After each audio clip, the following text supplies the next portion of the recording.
Hello, नमस्कार। आज हम पढ़ेंगे टेंसेज में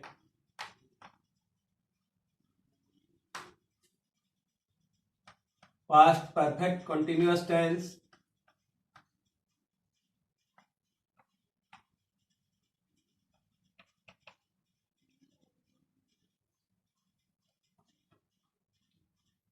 और इस टेंस में हम पढ़ेंगे इस टेंस के पास्ट परफेक्ट कंटिन्यूअस टेंस की पहचान और इसके प्रयोग।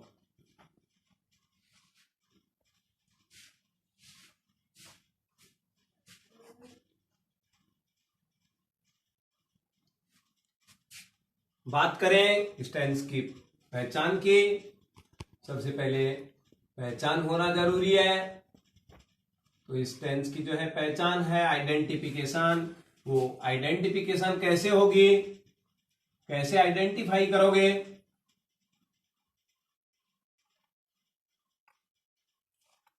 बच्चों, इसमें इस टेंस के जो भी हिंदी वाक्य होते हैं उन हिंदी वाक्यों के अंत में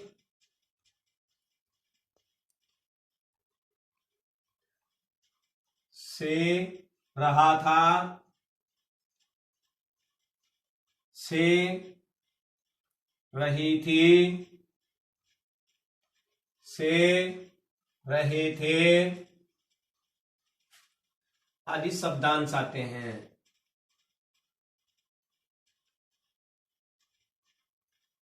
ध्यान देने की बात है यहाँ कि जो से होता है वो समय बताता है कि कितने बजे से या कितने दिन से कौन सा काम चल रहा था, तो वो बताया जाता है इसमें। तो काम के शुरू होने का जो है समय पहले होता है, उसके बाद जो है कुछ अन्य शब्द होते हैं। तो जैसे बच्चे सुबह से खेल रहे थे। अब बात करें अंग्रेजी के वाक्यों की, तो इस टेंस की जो भी अंग्रेजी के वाक्य होते हैं उनमें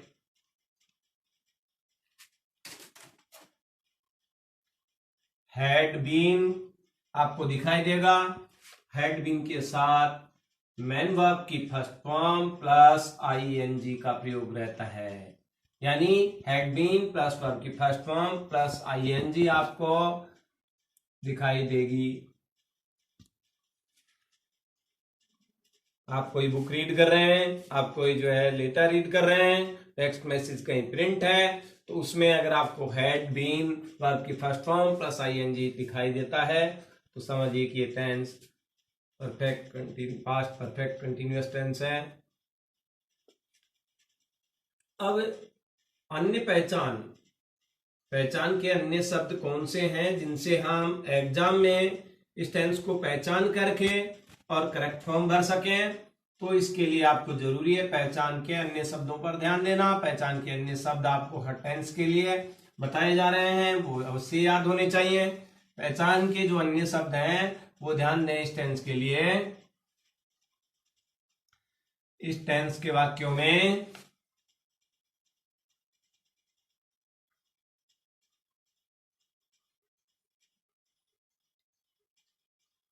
और सिंस के साथ पास्ट टाइम दिया होता है। अगर आपको कहीं भी फॉर सिंस दिखाई दे, फॉर सिंस के आगे पास्ट टाइम है, पास्ट बताने वाला कोई शब्द है, तो समझ जाइए कि वो टेंस हमारा पास्ट परफेक्ट कंटिन्यूअस टेंस है। तो इस टेंस के वाक्यों में फॉर सिंस के साथ पास्ट टाइम रहता है। अब पास्ट टाइम का मतलब पास्ट बताने वाले कुछ भी वर्ड्स रह सकते हैं फॉर सिंस के आगे। तो ये थे इसकी पहचान। अब बात करें इसके प्रयोग की, कि प्रयोग कहाँ होता है इस टेंस का, यूज भी हर टेंस का होता है। इस टेंस का क्या यूज है, ये टेंस कहाँ सबसे ज्यादा प्रयोग होता है?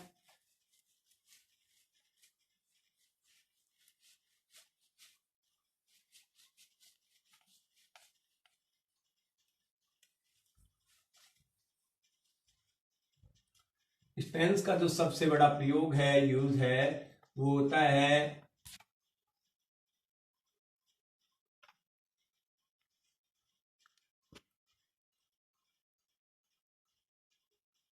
भूतकाल के किसी समय से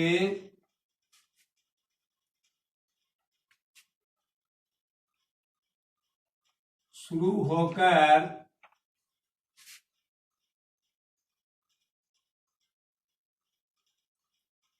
भूतकाल के किसी दूसरे समय या क्रिया तक जारी रहने वाले कार्यों को बताने के लिए।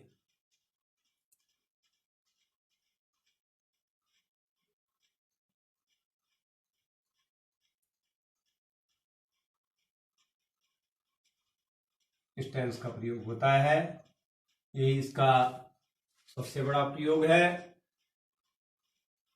जैसे एग्जांपल देखें,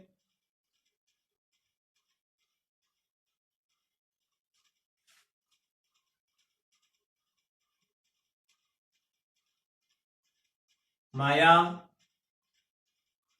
काल सुबह से कपड़े धो रही थी।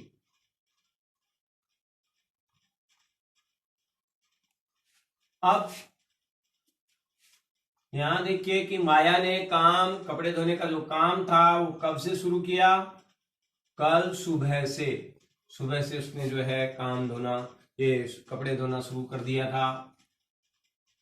तो यहां इसमें टाइम दिया है, काम कब से जारी था ये बताया जा रहा है। माया ट्रांसलेशन होगा इसका, had been washing clothes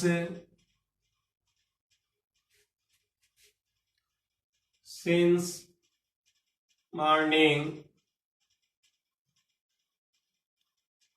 yesterday।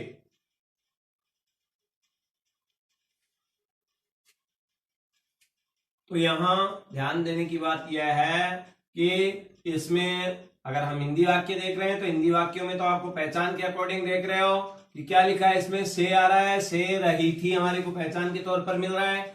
और अंग्रेजी के वाक्यों को अगर देखें तो यहाँ इधर से तो जब कंप्लीट सेंटेंस लिखा है तब तो आपको हैड बीन वॉशिंग दिखाई दे रहा है, और इधर अगर हम पहचान की बात करें अन्य शब्दों के हिसाब से तो यहाँ देखिए सिंस आ रहा है, सिंस के साथ जो है पास्ट टाइम आ रहा है, ये सिंस आ गया, और सिंस के साथ ही इधर क्या आ रहा है, ये पास्ट टाइम। तो ये बताता है कि हमारा टेंस कौन सा है, पास्ट परफेक्ट कंटिन्यूअस। तो ये एक और एग्जांपल देखें, वे उस रोज 3 घंटे से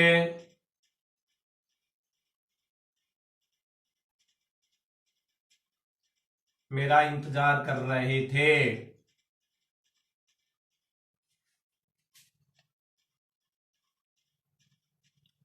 ट्रांसलेशन होगा, they had been waiting for me for 3 hours that day।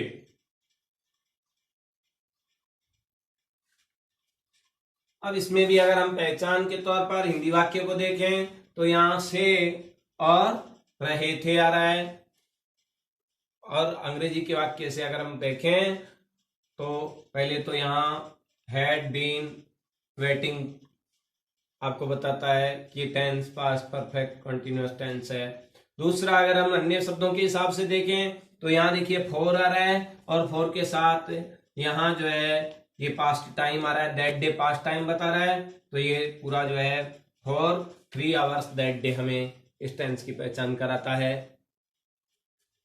इस तरह से हम आसानी से पहचान सकते हैं, बशर्ते कि हमारे दिमाग में पहचान के शब्द हों, अन्य पहचान के शब्द हों और इसके प्रयोग, ये हमें अवश्य आने चाहिए।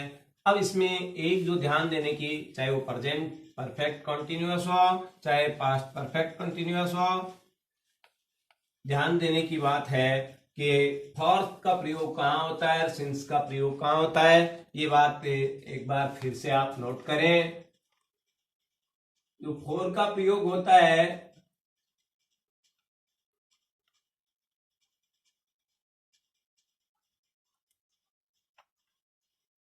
फॉर का प्रयोग समय की अवधि बताने वाले जो शब्द होते हैं, duration,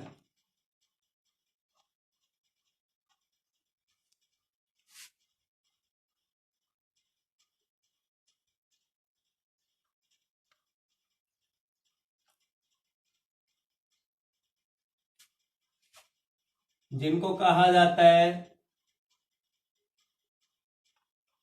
period of time. For का प्रयोग समय की अवधि बताने वाले यानी पीरियड ऑफ टाइम बताने वाले, पीरियड ऑफ टाइम समय की अवधि बताने वाले शब्दों के साथ होता है।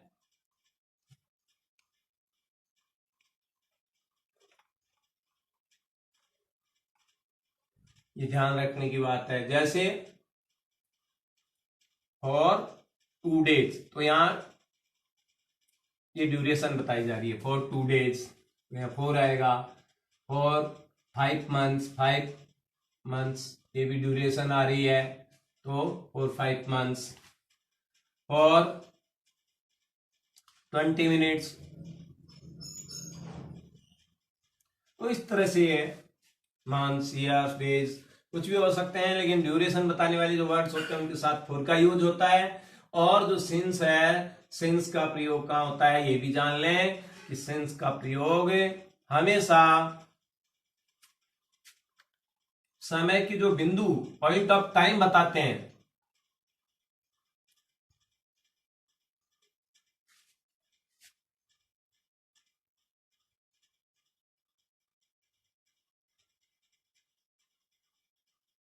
पॉइंट ऑफ टाइम बताने वाले शब्दों के साथ होता है।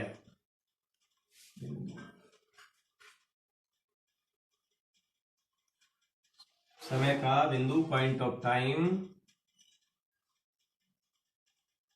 बताने वाले शब्दों के साथ होता है। समझे क्या है पॉइंट ऑफ टाइम? क्या है? जो निश्चित समय बताते हैं। आप इसको यूं समझें कि जो निश्चित समय बताते हैं ये अनिश्चित है। 2 डेज का मतलब जरूरी नहीं पूरे 2 दिन हो, उसमें 1 घंटे 2 घंटे कम भी हो सकते हैं, कोई फिक्स टाइम नहीं है। लेकिन अगर यह कहा जा रहा है जैसे इसमें सिंस जुलाई 2020 2019, तो ये इस तरह से जो भी यहां देखिए अभी ये फिक्स है जुलाई, ये एक पॉइंट ऑफ टाइम है। लाइक दिस कहा जाए सिंस यस्टरडे, कल से, तो कल का दिन फिक्स है, तो ये एक पॉइंट ऑफ टाइम है। सिंस अगर घड़ी का टाइम दे रखा है सिंस 1 PM, तो ये 1 PM घड़ी का टाइम फिक्स है, इसमें कोई फेरबदल नहीं है। 1 बजे का मतलब 1 बजे ही है। तो यहां डेट अगर कैलेंडर की दिनांक आ रही है, डे आ रहा है, कोई संडे मंडे आ रहा है, कोई फेस्टिवल का नाम आ रहा है, तो उनके साथ सिंस का प्रयोग होगा। मित्रों, आपने यदि हमारे YouTube चैनल को अब तक सब्सक्राइब नहीं किया है तो इसे आज ही सब्सक्राइब कर लें और अपने मित्रों को ज्यादा से ज्यादा शेयर करें। इसका जो बेल आइकन है वो प्रेस कर लें ताकि नोटिफिकेशंस आपको हर वीडियो के मिलते रहें। थैंक्स।